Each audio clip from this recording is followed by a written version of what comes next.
Dracula by Bram Stoker. Chapter 16. Dr. Seward's Diary continued. "Go on," said Arthur hoarsely. "Tell me what I am to do." "Take this stake in your left hand, ready to place the point over the heart, and the hammer in your right. Then, when we begin our prayer for the dead, I shall read him. I have here the book, and the others shall follow. Strike in God's name, so that all may be well for which the dead that we love, and that the undead pass away." Arthur took the stakes and the hammer, and when once his mind was set on the action, his hands never trembled, nor even quivered. Van Helsing opened his missal and began to read, and Quincy and I followed as well we could.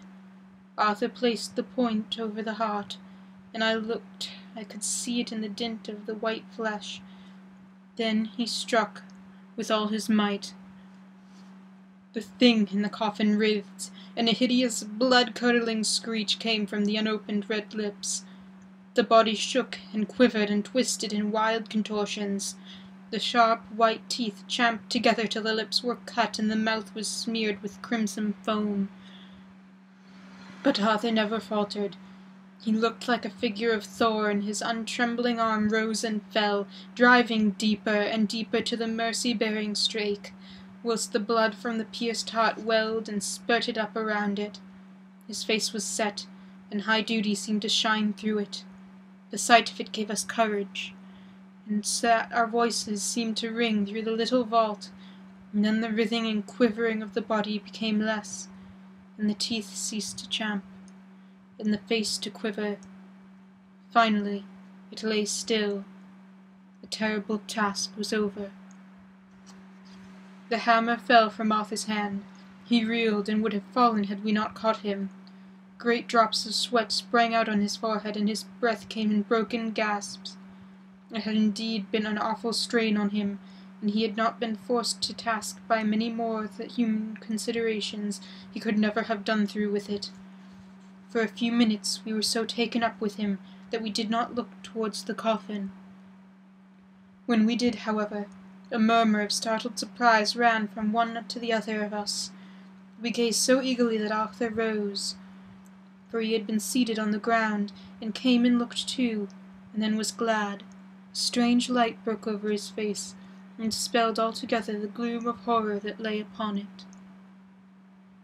There in the coffin lay no longer that foul thing that we had so dreaded and grown to hate, that the work of her destruction was yielded as a privilege to the one best entitled to it, but Lucy as we had seen her in life, with her face unequalled in sweetness and purity. True that there was there, as we had seen them in life, the traces of care and pain and waste, but these were all dear to us, for they marked her truth to what we knew. One and all we felt that the holy calm that lay like sunshine over the wasted face and form was only an earthly token and symbol of the calm that was to reign forever. Van Helsing came and laid his hand on Arthur's shoulder and said to him, "And now, Arthur, my friend, dear lad, am I not forgiven?" The reaction of this terrible strain came as he took the old man's hand in his, and raising it to his lips, pressed it, saying, "Forgiven, God bless you, that you have given me, dear one, her soul again, and me peace." He put his hands on the professor's shoulder, and laying his head on his breast, cried for a while silently, whilst we stood unmoving. While he raised his head, Van Helsing said to him, "And now, my child, you may kiss her. Kiss her dead lips if you will, as she would have you to. It for her to choose, for she is not a grinning devil now, not any more a foul thing for all eternity. No longer is she the devil's undead, she is God's true dead, whose soul is with him." Arthur bent and kissed her, and then we sent him and Quincy out of the tomb. The professor and I sawed the top half off the stake, leaving the point in the body. Then we cut off the head and filled the mouth with garlic. We soldered her up in the leaden coffin, screwed on the coffin lid, and gathered up our belongings. When the professor locked the door, he gave the key to Arthur. Outside the air was sweet.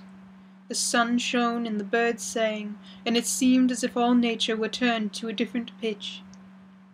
There was gladness and mirth and peace everywhere, for we are at rest ourselves on one account, and we are glad, though it was with tempered joy. Before we moved away, Van Helsing said, "Now, my friends, one step of our work is done, one of the most harrowing to ourselves. But there remains a greater task, to find out the author of our sorrow, and to stamp him out. I have clues which we can follow, but it is a long task and a difficult, and there is danger in it, and pain. Shall you not help me? We have learned to believe, all of us, is it not so? And since it is so, do we not see our duty? Yes, and we do not promise to go on to the bitter end." Each in turn we took his hand, and the promise was made. Then, said the professor as we moved off, "2 nights hence you shall meet with me and dine together at 7 o'clock with friend John. I shall entreat 2 others, 2 that you know not of as yet, and I shall be ready to do all our work and show our plans unfold. Friend John, you come with me home, for I have much to consult about, and you can help me. Tonight I leave for Amsterdam, but shall return tomorrow night, and then begins our great quest. But first I shall have much to say, and that you may know what is to do and to dread. Then our promise shall be made to each other anew, for there is terrible task before us, and once our feet are on the plough-horse, we must not draw back."